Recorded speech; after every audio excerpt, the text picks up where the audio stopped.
బాల్యం నుంచి నేను స్వయం సేవక్ భారతీయ జనతా పార్టీలో జడ్పీగా పోటీ చేస్తూ అంచెలంచెలుగా పార్టీని నమ్మి దేశం కోసం ధర్మం కోసం పనిచేసే పార్టీ కాబట్టి ఆ రోజు నుండి నేటి వరకు కూడా భారతీయ జనతా పార్టీలో ఇంచుమించు ఫుల్ టైం కాకుండా చాలా టైం స్పెండ్ చేసి భారతీయ జనతా పార్టీని ఈరోజు వరకు అట్లా నడిపిస్తూ అలాగే మా విలేజ్లో నా రాజకీయ జీవితం ఎస్సీ వచ్చిన బీజేపీ సర్పంచి, బీసీ వచ్చిన బీజేపీ సర్పంచి, బీజేపీ నుండి వార్డు మెంబర్స్ అలా అంచెలంచెలుగా పోటీ చేస్తూ నేను అందరూ అలా అలయన్స్ ఉన్న బీజేపీ తెలుగుదేశం అలయన్స్ లేకుండా నేను ఎంపీటీసీగా గెలవడం జరిగింది.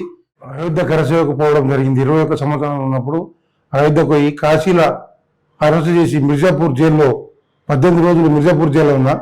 మళ్ళీ వదిలిపెట్టినాక ఇక్కడ అయోధ్య కొయ్యి వచ్చిన అయోధ్యకు పోయినటువంటి శ్రీరాముని నమ్మినందుకే నా రాజకీయ జీవితం ఇవి నేటి వరకు చాలా బాగుంది. ఇలా రాముని గుడి మళ్ళా కూలగొట్టడానికి పోయి రాముని మళ్ళా కట్టిన మందిరాన్ని మొన్న అయోధ్య గిట కట్టినాక బాలరాముని దర్శనానికి కూడా పోవడం జరిగింది.